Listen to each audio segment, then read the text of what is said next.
Dnešný vianočný koncert je našim posledným vystúpením v tomto roku. No a pre vašu informáciu dodávam, že je to 15. spoločné vystúpenie Dychového orchestra a mažoretiek v roku 2013.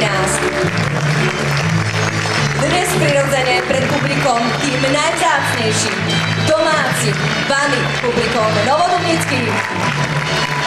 Áno, domácim novodobnickým, ale nedá mi dodať, že sú dnes medzi nami aj fanúšikovia a poslucháči z Austrálie, z Maďarska, aj z kapelou Štolz, takže aj tých samozrejme srdečne vítame.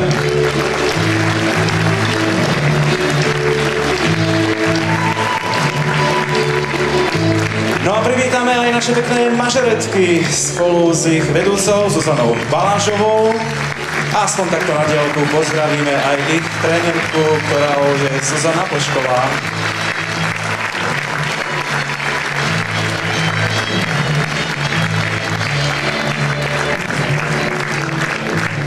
My vám ďakujeme za toto milé privítanie našich účinkujúcich, ale je tu ešte jedna osoba, bez ktorej by to dnes naozaj nešlo. A to je pán dirigent, pán Antonín Madera.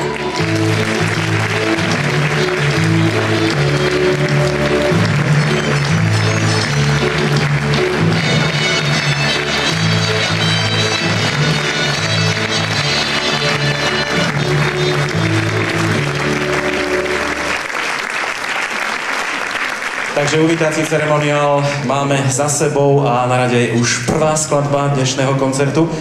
Bude ňou skladba Biele Vianoce, ktorú zaspieva náš solista a toho dúfam tiež pekne privítate. Rastislav Janák!